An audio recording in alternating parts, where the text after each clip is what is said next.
बिस्मिल्लाहिर्रहमानिर्रहीम, अस्सलामुअलैकुम। मैं हूं करामत मुगल और मेरे साथ हैं ईसा नकवी। नकवी साहब, IMF ने इमरान खान के ख़त का जवाब दे दिया है। फैसल बावडा ने भी पेश गोई कर दी है कि नई हुकूमत जो है रमज़ान के पहले 15 दिन इसके लिए टेस्ट केस होंगे। 15वें दिन ही लोगों को पता चल जाएगा कि ये एक नकारा हुकूमत है। क्या वाकई नई हुकूमत का हनीमून पीरियड इतना सा होगा?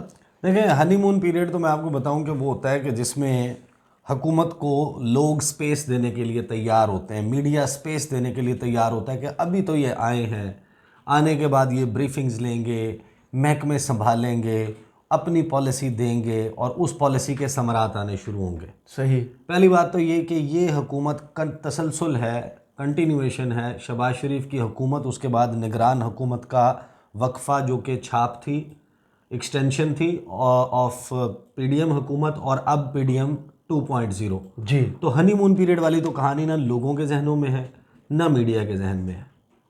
मीडिया जो इश्तहारों से धौंस धमकी से कंट्रोल होने वाला है वो तो हो रहा है, लेकिन अदरवाइज़ इस हुकूमत के लिए कोई स्पेस नहीं है। सही। और जो फैसल बावडा साहब ये पेशीन गोई कर रहे हैं कि पहले 15 दिन टेस्ट केस होगा और 15 दिन के बाद लोगों को पता चल जाएगा कि ये नाकारा हुकूमत है, तो फैसल बावडा साहब, majority of Pakistanis already know this कि ये नाकारा है। उनके लिए उन्हें पहले 15 दिन इंतज़ार करने की ज़रूरत नहीं है कि 15 दिन देखेंगे फिर इस नतीजे पे पहुंचेंगे कि ये नाकारा है। लोग तो ये पहले डिसाइड कर चुके ना। लोग इनके बारे में अगर अच्छी राय रखते होते तो 8 फरवरी को ये नतीजे आते। बिल्कुल भी 8 फरवरी के बाद रिजल्ट रोकने पड़ते, ये सारी कहानी होती। असल चीज़ ये है कि अब आगे इन्होंने चलना कैसे। देखें, जो IMF का ख़त आया ना, ख़त का जवाब आया इमरान खान के ख़त का जवाब जो IMF ने दिया है, that is a blessing in disguise. सही। एक बड़ी आफत और एक बड़ा इल्ज़ाम PTI के सर से टल गया। जी। एंड आई थिंक ये अच्छा, ये मैंने तो कह दिया था कि ऐसा होगा।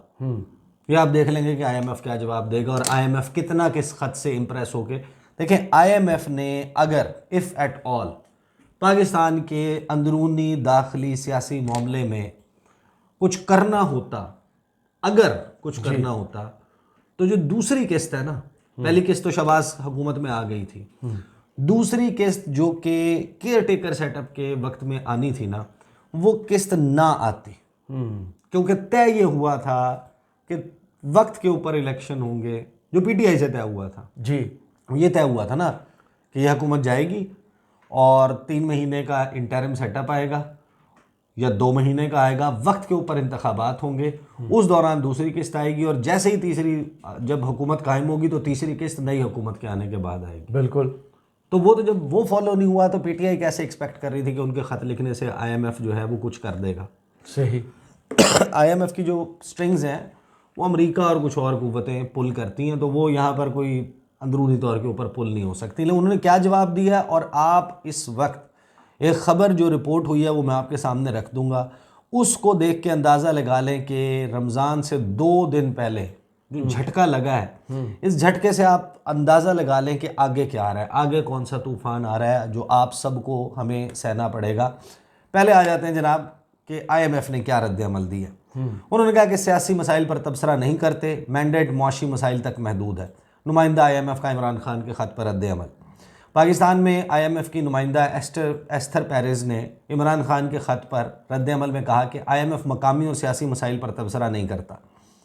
एक बयान में IMF की नुमाइंदा एस्थर पेरेज़ ने कहा कि IMF को PTI की जानिब से 28 फरवरी को ख़त मिला। यह ख़त पाकिस्तान के कर्ज़ प्रोग्राम से मुतल्लिक है। एस्थर पेरेज़ ने कहा कि IMF एक बैनुल-अक़वामी इदारा है जिसका मैंडेट मुआशी मसाइल तक महदूद है, लिहाजा IMF मकामी और सियासी मसाइल पर तबसरा नहीं करता। इसका एक मतलब तो ये हो गया कि जो PTI कह रही थी कि जब तक ये हलकों का कम से कम 30% का ऑडिट नहीं हो जाता और लोगों की मुंतखब नुमाइंदा हुकूमत इन प्लेस नहीं होती, तो एक लॉन्ग टर्म प्रोग्राम जो है उसकी तरफ जाते हुए IMF ये मुतालबा रखे कि आप ये करें और हम एक पीपल्स रिप्रेजेंटेटिव गवर्नमेंट को, हालांकि ये मसाइल नहीं हैं IMF के। सही।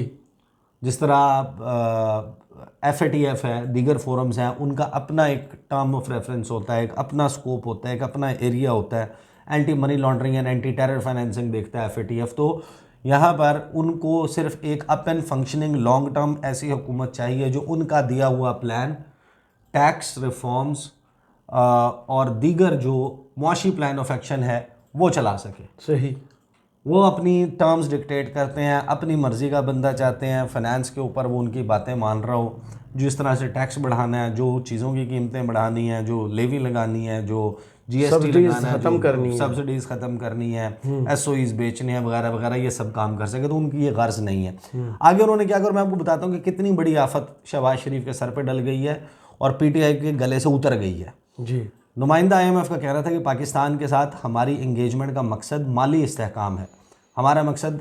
अच्छा, ये कभी यानी कि आप सोचेंगे आईएमएफ के जुमले और अंदाज़ा लगाएं कि जो आईएमएफ ने जिस को जकड़ा है ये वो आकाश बेल है जो जिस दरख्त पे गई उसको सुखा दिया, बिल्कुल ऐसे ही, उसको खा गई, ये वो आकाश बेल है। ये कहते हैं जनाब पाकिस्तान के साथ हमारी इंगेजमेंट का मकसद माली इस्तेहकाम है, हमारा मकसद शहरियों के फ़ायदे के लिए पायदार और जामे तरक्की है, हमारा मकसद मजबूत पॉलिसियों के नफाज की हिमायत करना है।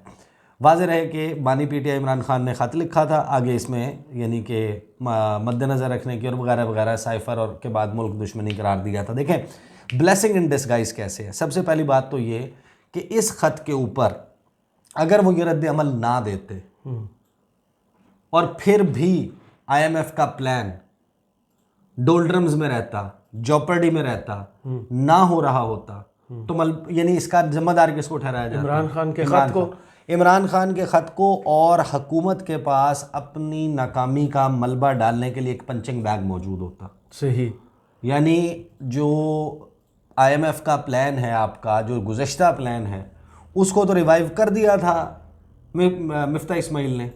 अगस्त में आपका रिव्यू हो गया था सक्सेसफुल, आपको पैसे मिल गए थे और इसहाक डार साहब आए और इसहाक डार साहब के वक्त में जो अगला जायज़ा है वो तबाह हो गया। बिल्कुल। उसके बावजूद इनके पास एक उज़्र मौजूद था, ये डालते थे कि इमरान खान ने क्योंकि जिस दिन 160 पेट्रोल था 170 होना था 150 कर दिया, 5 रुपए बिजली के यूनिट के ऊपर कीमत कम कर दी और उसको जून तक वफाकी काबीना के फैसले से लॉक कर दिया।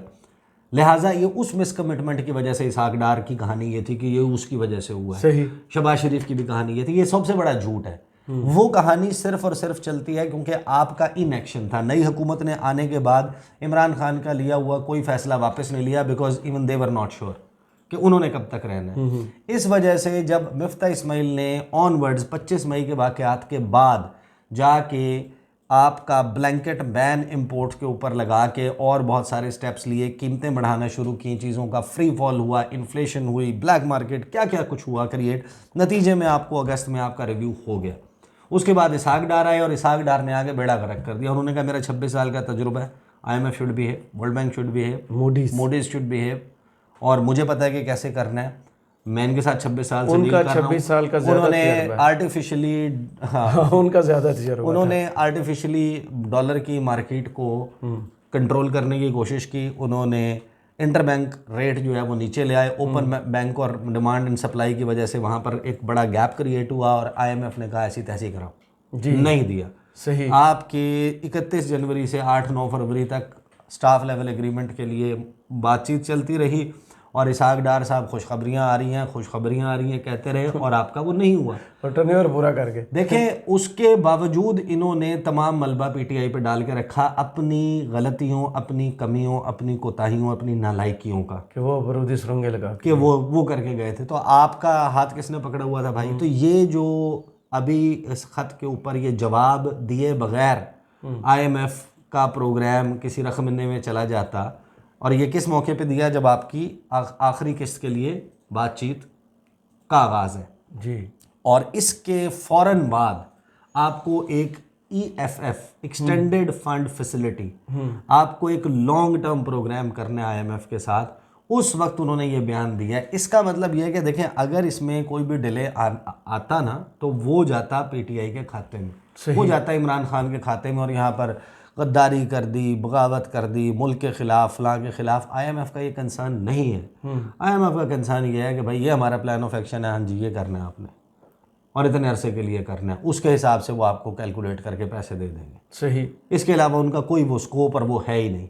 देखें एक बड़ी बला है जो इमरान खान के सर से टल गई, लेकिन क्या हुआ जी, अब सारी की सारी आफत आ गई है शहबाज शरीफ के गले। अब जो उनकी मौशी टीम है और वो हैं जो एक्शंस लेने होंगे वो इन्हें लेने होंगे, डिले, ये सारा कुछ देखें बातें क्या चल रही हैं। एफबीआर का खात्मा या रीस्ट्रक्चरिंग जी को बहुत बड़ी रिफॉर्म होनी है एफबीआर के मुतालिक। उसके बाद आपका जो टैक्स नेट है उसको बढ़ाने के लिए, टैक्स के जाल में लाने के लिए कोशिशें होनी है, नहीं तो जो ऑलरेडी टैक्स्ड तबका वही उसके पुराना ऊपर, फार्मूला परचून फरोशों को लेके। उसके बाद जो है वो सारे के सारे वो काम हैं जो जिसके ऊपर लोग जो है गिरबान पकड़ने लग जाते हैं। माजी में जो सारे तजर्बे हो चुके हैं पहले, यहाँ तो कोई देना ही नहीं चाहता। और जो बड़े बड़े मगरमच्छ हैं जो टैक्स इवेड करते हैं उनके साथ, उनको आपने पकड़ना है। वो उनके साथ मफादात जुड़े हुए हैं, हमारी जितनी भी अशराफिया बैठी हुई है उनके मफादात जुड़े हुए हैं, उनके खिलाफ इन एक्शन नज़र आता है। तमाम आपने एसओईज जो है उनका कुछ निकालना है। जो स्टेट ओन्ड एंटरप्राइजेज हैं पीआईए से लेके बाकी महकमे इदारे ये आपने बेचने। उसके बाद आपने जनाब जो पेंशन है उसके ऊपर कुछ करना है। वफाकी हुकूमत के मुलाजमीन की तादाद का कुछ करना है। आपने मुख्तलिफ महकमों को ज़म करना है, ये सारा काम करना है। ये वो सारे स्टेप्स हैं जो इन्होंने उठाने हैं। इसके अलावा दीगर बहुत से स्टेप्स हैं। आपको इंपोर्ट्स खोलना होंगी।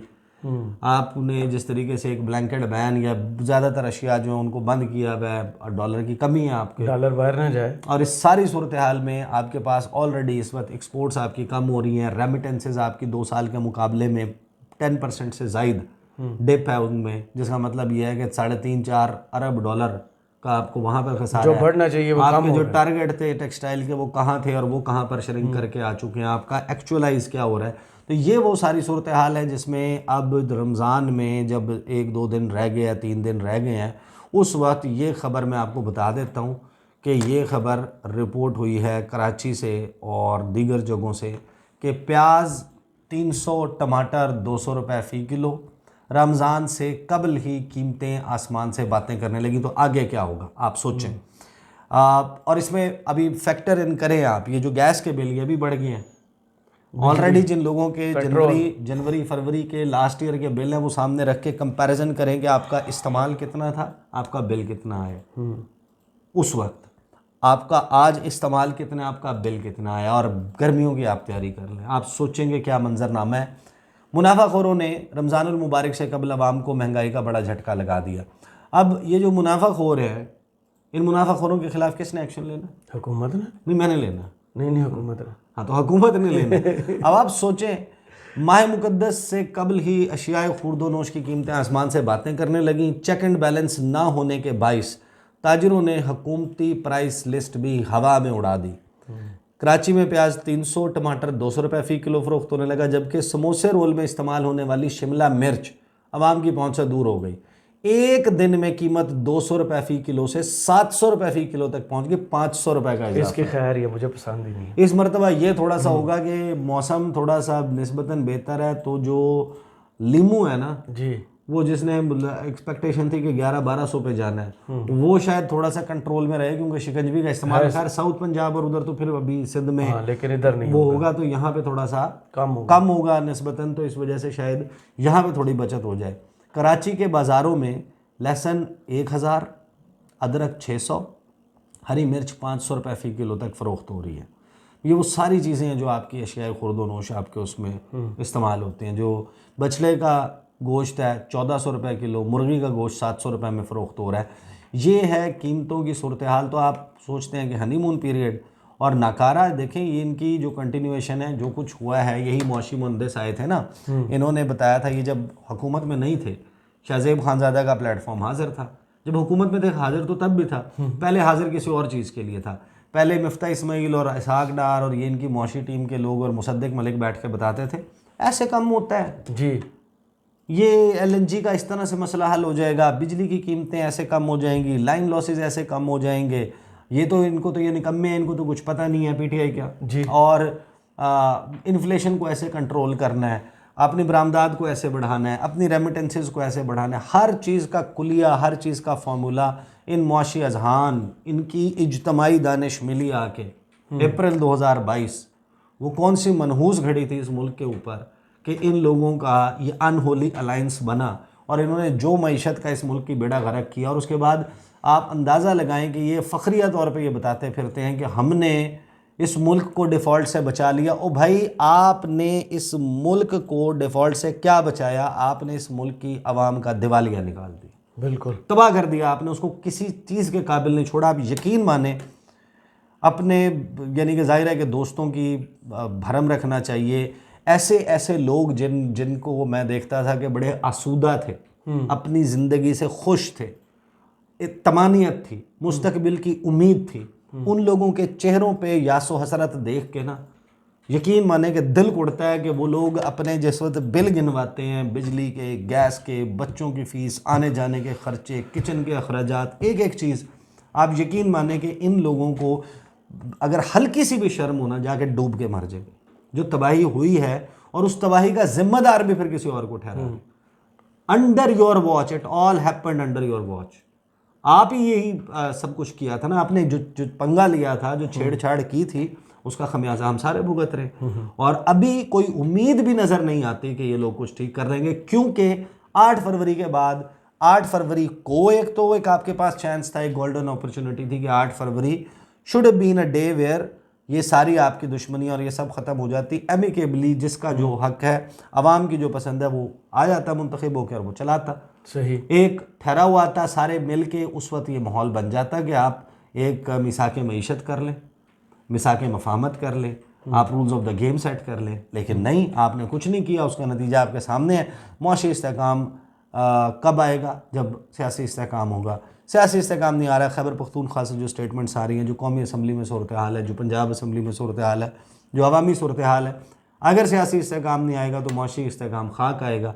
इस सूरत हाल के ऊपर हम खड़े हैं।